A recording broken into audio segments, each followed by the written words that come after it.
پارہ نمبر ہے 13، رکوع نمبر ہے 10 اور آیت نمبر سورۃ الرعد کی آج ہم پڑھیں گے 27، 28، 29 اور 30۔ اعوذ باللہ من الشیطان الرجیم وَيَقُولُ الَّذِينَ كَفَرُوا لَوْلَا أُنزِلَ عَلَيْهِ آيَةٌ مِّن رَّبِّهِ قُلْ إِنَّ اللَّهَ يُضِلُّ مَن يَشَاءُ وَيَهْدِي إِلَيْهِ مَنْ أَنَابَ الَّذِينَ آمَنُوا وَتَطْمَئِنُّ قُلُوبُهُم بِذِكْرِ اللَّهِ أَلَا بِذِكْرِ اللَّهِ تَطْمَئِنُّ الْقُلُوبُ الَّذِينَ آمَنُوا وَعَمِلُوا الصَّالِحَاتِ طُوبَىٰ لَهُمْ وَحُسْنُ مَآبٍ كذلك أرسلناك في أمة قد خلت من قبلها لتتلو عليهم الذي أوحينا إليك وهم يكفرون بالرحمن قل هو ربي لا إله إلا هو عليه توكلت وإليه متاب۔ اللہ رب العزت ارشاد فرما رہے ہیں، اور کہتے ہیں وہ لوگ جنہوں نے کفر کیا، لولا انزلا کیوں نہیں اتاری گئی آپ پر نشانی من ربہ آپ کے رب کی طرف سے۔ اے نبی آپ فرما دیجئے کہ بے شک اللہ یضل گمراہ کرتے ہیں من یشاء جس کو چاہتے ہیں، ویہدی اور رہنمائی کرتے ہیں الیہ اپنی طرف من اس شخص کی انابا جو اللہ کی طرف رجوع کرتا ہے۔ الذین آمنوا وہ لوگ جو ایمان لائے، وَتَطْمَئِنُّ قُلُوبُهُمْ اور ان کے دل مطمئن ہیں بذکر اللہ اللہ کی یاد کے ساتھ۔ الا سن لو بذکر اللہ اللہ کی یاد کے ساتھ تطمئن القلوب دل مطمئن ہوتے ہیں۔ الذین آمنوا وہ لوگ جو ایمان لائے، وعملوا الصالحات اور انہوں نے نیک اعمال کیے، طوبیٰ لہم ان کے لیے خوشخبری ہے، وحسن مآب اور ان کے لیے بہترین ٹھکانہ ہے۔ کذالک اسی طریقے سے ہم نے بھیجا آپ کو فی امتن ایک ایسی امت کی طرف قد خلت من قبلہا تحقیق گزر چکی ہیں اس سے پہلے امتیں، لتتلو علیہم تاکہ تلاوت کریں آپ ان پر الذی وہ قرآن اوحینا جو وحی کیا ہم نے الیک آپ کی طرف، وہم یکفرون بالرحمن اس حال میں کہ وہ انکار کر رہی ہیں رحمان کا۔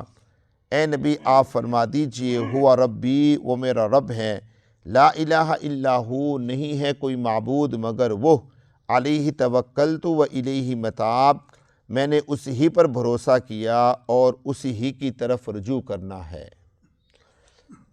دوستو ان آیات میں اللہ تبارک و تعالیٰ نے مشرکین مکہ کی کچھ اعتراضات ہیں، سمجھ لیجئے ان کے جوابات دیے ہیں۔ ان میں سب سے پہلا اعتراض یہ تھا کہ نبی محترم صلی اللہ علیہ وسلم کی ذات پر کوئی علامت اور کوئی نشانی کیوں نہیں اتاری گئی، یعنی کوئی ایسی نشانی جو اس بات کی نشاندہی کرے کہ یہ واقعتاً اللہ کے نبی ہیں، ایسی نشانی جو اس بات کی نشاندہی کرے کہ یہ واقعتاً اللہ کے نبی ہیں۔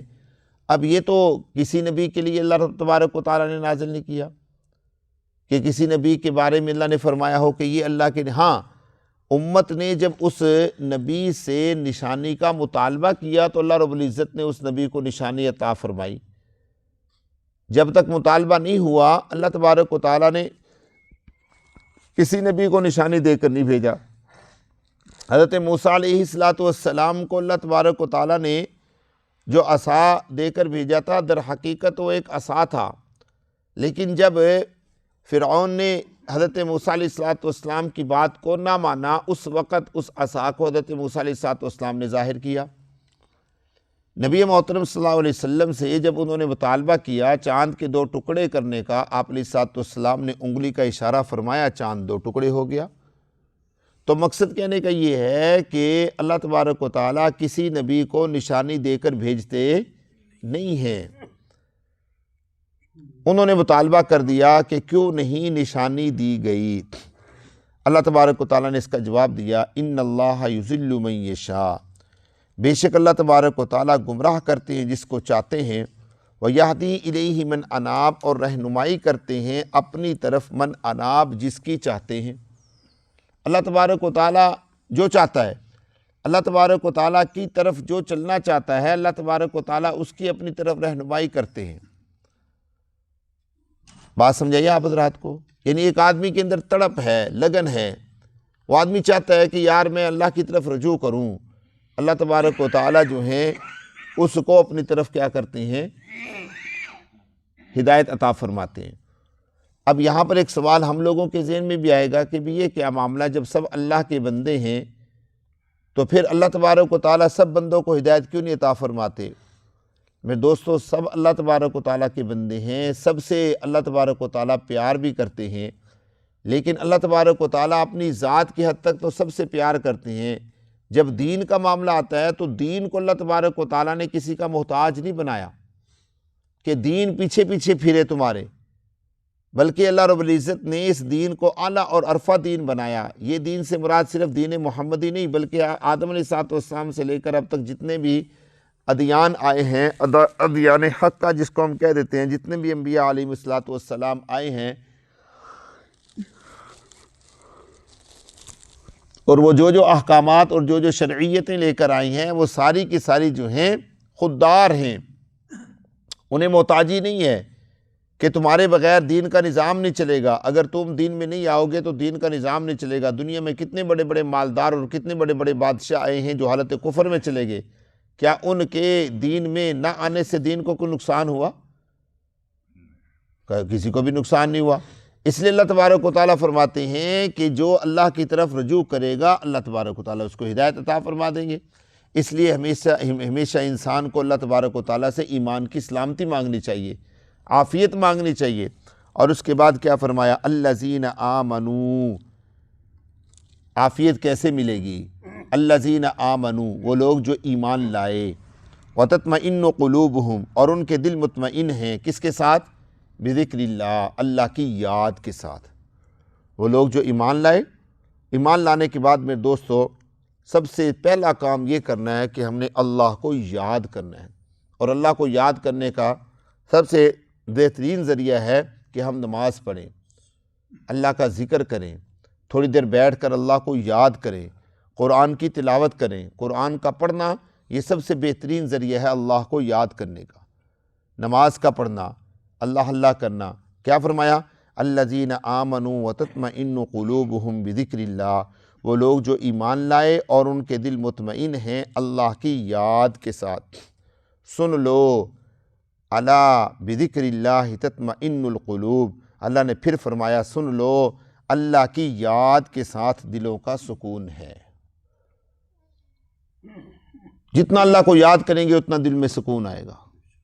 دنیا کی کوئی طاقت آپ کو ہلا نہیں سکتی، دنیا کی کوئی طاقت آپ کو توڑ نہیں سکتی.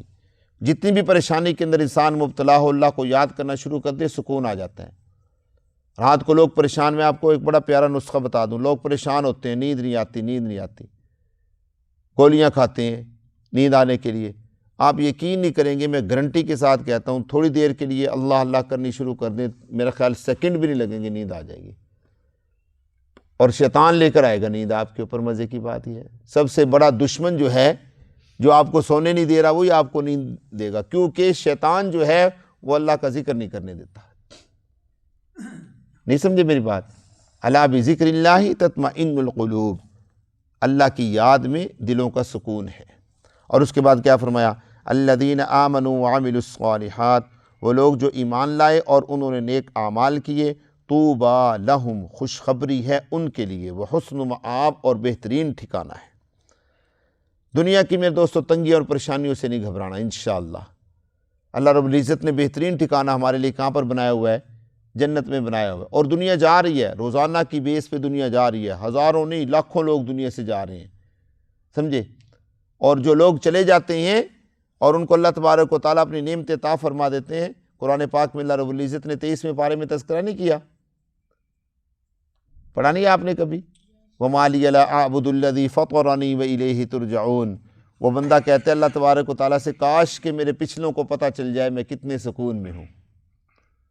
کاش کہ میرے پچھلوں کو پتہ چل جائے میں کتنے سکون میں ہوں. نہیں سمجھے میری بات؟ جو دنیا سے چلے جاتی ہیں، ان کو نعمتیں مل جاتی ہیں، وہ سکون میں آ جاتے ہیں. بلکہ وہ کہتے ہیں میری دنیا والوں کو پتہ چل جائے کہ مجھے اللہ نے کتنی نعمتیں اور راحتیں عطا فرمائی ہیں. کذالک ارسلناک فی امۃ، اللہ فرماتے ہیں اسی طرح بھیجا ہم نے آپ کو ایک ایسی امت میں، تحقیق اس سے پہلے وہ گزر چکی ہیں امتیں، تاکہ آپ تلاوت کریں ان پر وہ قرآن جو وحی کیا گیا ہے آپ کی طرف، جو ہم نے وحی کیا آپ کی طرف۔ وَهُمْ يَكْفُرُونَ بِالرَّحْمَٰنِ، اور وہ انکار کرتے ہیں رحمان کا۔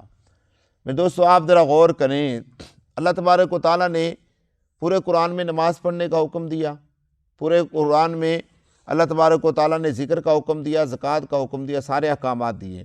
لیکن ایک چیز آپ غور کریں کہ نبی محترم صلی اللہ علیہ وسلم کو جو خاص طور پہ اللہ نے خاصہ عطا فرمایا ہے وہ ہے قرآن کی تلاوت کا۔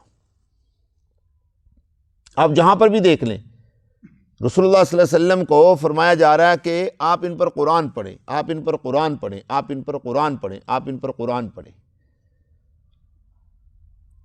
اب قرآن کی خاصیت کیا ہے یہ بھی آپ کو بتا دوں۔ قرآن کی خاصیت لو انزلنا ھذا القرآن علی جبل لرأیتہ خاشعا متصدعا من خشیۃ اللہ۔ اللہ فرماتے ہیں قرآن کی خاصیت ہے کہ قرآن جو ہے پتھروں کو کیا کر دیتا ہے، ریزہ ریزہ کر دیتا ہے۔ اور دل کی مثال اللہ تبارک و تعالیٰ نے قرآن پاک میں کیا دی ہے؟ پتھروں کے ساتھ۔ ثم قست قلوبکم من بعد ذلک فہی کالحجارۃ او اشد قسوہ، کہ تمہارے دل سخت ہو چکے ہیں ایسے جیسے کہ ہے پتھر۔ اب اللہ کے نبی کو فرمایا کہ آپ قرآن ان کے اوپر پڑھیں، آپ کے قرآن پڑھنے سے ان کے پتھر دل جو ہے وہ کیا ہو جائیں گے؟ نرم ہو جائیں گے۔ یہ ہے قرآن کی خاصیت۔ قرآن پڑھنے کا مقصد یہ ہے کہ ہمارے دل کیا ہو جائیں؟ نرم ہو جائیں۔ اگر قرآن پڑھنے سے دل نرم نہیں ہوئے تو پھر میرے دوستو اس کا کوئی فائدہ نہیں۔ اس کا مطلب ہے کہ قرآن پڑھنے والے میں کوئی نہ کوئی گڑبڑ ہے۔ اور اس کی سب سے بہترین نشانی آپ کو میں بتا دوں کہ قرآن پڑھنے سے اگر رونا آتا ہے، آنکھوں میں آنسو آتے ہیں، تو سمجھ لیجئے کہ اللہ نے ہمارے دلوں کو کیا کر دیا؟ نرم کر دیا۔ قل هو رب لا الہ الا ہو، اے نبی آپ فرما دیجئے وہ اللہ میرا پروردگار ہے، نہیں ہے کوئی معبود مگر وہ، علیہ توکلت و الیہ متاب، میں نے اس ہی پر بھروسہ کیا اور اس ہی کی طرف لوٹ کر جانا ہے، اس ہی کی طرف رجوع کرنا ہے۔ اللہ مجھے اور آپ کو فہم نصیب فرمائے۔ الحمدللہ۔